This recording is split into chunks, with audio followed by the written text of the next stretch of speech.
బాధ్యతను తీసుకొని ఆనాడు ప్రభుత్వం నిర్బంధాలు కొనసాగిస్తుంటే అడ్డంకులు సృష్టిస్తుంటే ఏది ఏమైనా నలుమూలల నుంచి అడవి బిడ్డలు ఆదివాసీలు ఇంద్రవల్లికి కదం దొక్కి ఆనాడు వేలాది మంది వచ్చి దళిత గిరిజన దండోరను ఆశీర్వదించి ఆగస్టు 9, 2021 నాడు కల్వకుంట్ల చంద్రశేఖరరావు మీద సమరశంఖం పూరించి ఈ తెలంగాణ గడ్డ మీద చంద్రశేఖరరావు కుటుంబాన్ని బొందబెడతామని చెప్పి ఆ అమరవీరుల స్తూపం సాక్షిగా ప్రతినబూని ఆ కార్యక్రమాన్ని డిసెంబర్ 3 నాడు పూర్తి చేసిండ్రు. మీకందరికీ మనస్ఫూర్తిగా ధన్యవాదాలు మిత్రులారా.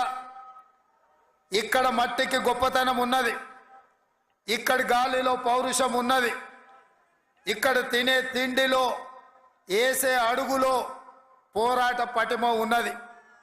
ఈ గడ్డ మీద మీ బిడ్డ కొమరం భీం జల్ జంగల్ జమీన్ అని చెప్పి ఆనాడు రాజ్యాలకు వ్యతిరేకంగా, అదేవిధంగా రామ్జీ గోండు ఈ ప్రాంత గోండు బిడ్డ బ్రిటిషర్స్కు వ్యతిరేకంగా, రజాకర్లకు వ్యతిరేకంగా కొమరం భీం ఆనాడు పౌరుషంతో పోరాడిను.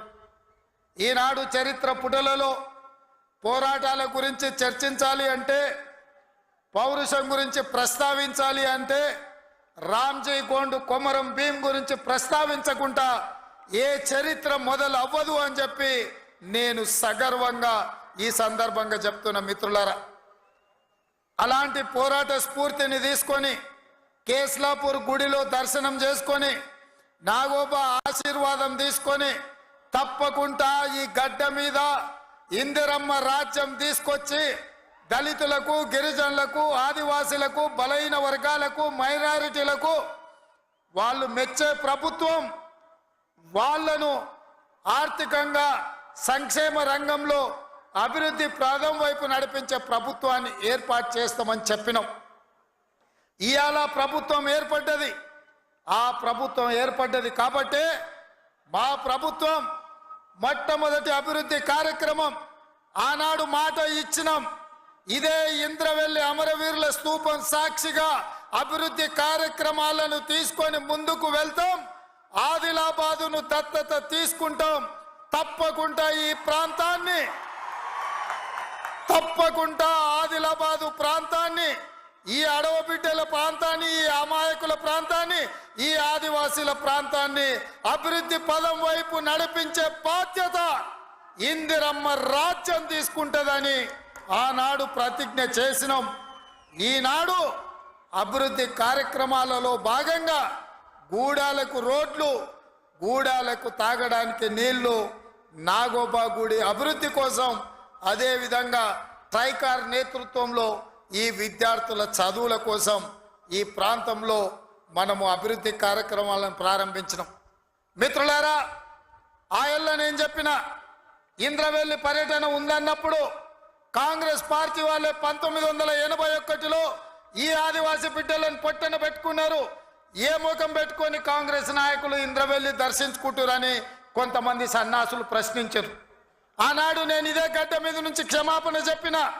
ఉమ్మడి రాష్ట్రంలో సమైక్య పాలనలో సీమాంధ్ర పాలకులు తెలంగాణ బిడ్డలను, ఆదివాసీ బిడ్డలను, అడవి బిడ్డలను తుపాకీ తూటాలతో నేలకు వరుగుతుంటే, వాళ్ళ రక్తం చిందుతుంటే నిస్సహాయులమై సమైక్య పాలనలో చేతులు కట్టుకొని కూర్చున్నారు కొందరు. అది జరిగింది తప్పు. తప్పు జరిగినందుకు మన్నించండి. మా ఇందిరమ్మ రాజ్యంలో ఆదివాసీ బిడ్డలను ఆదుకుంటాం. తప్పకుండా కుటుంబాలను హక్కున చేర్చుకుంటాం, గుండెల్లో పెట్టి చూసుకుంటామని ఆ ఎల్ల మాటిచ్చినాం.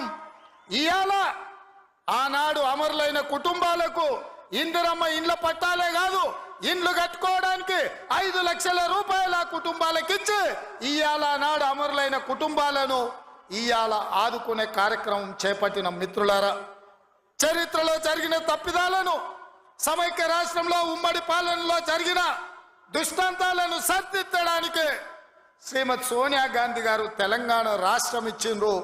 ఆ ఇచ్చిన తెలంగాణ రాష్ట్రంలో ఈనాడు ఇందిరమ్మ ప్రభుత్వాన్ని మీరు తెచ్చుకున్నారు. నేను అడుగుతున్నా ఈరోజు ఈ వేదిక మీద నుంచి కల్వకుంట్ల చంద్రశేఖరరావును సూటిగా, 10 సంవత్సరాలు తెలంగాణ రాష్ట్రంలో నీ ప్రభుత్వం ఉన్నది కదా, ఏనాడైనా ఈ ఆదిలాబాద్ గురించి, అడవి బిడ్డల గురించి, ఈ ఆదివాసీల గురించి, ఆనాడు ఇంద్రవల్లిలో నేల కొరిగిన ఈ అడవి బిడ్డల గురించి ఒక్కరోజైనా ఆలోచన చేసినవా? ఈ కుటుంబాలను ఆదుకోవాలి, ఈ కుటుంబాల ఆత్మగౌరవం నిలబెట్టాలి అని ఏ రోజైనా నీ మంత్రివర్గంలో చర్చించినవా అని నేను అడుగుతున్నా. ఇవాళ నువ్వు, నీ కుటుంబము, నీ కొడుకు, నీ బిడ్డ, నీ అల్లుడు, నీ సుట్టపల్ల కోసమే తెలంగాణ రాష్ట్రం వచ్చిందా?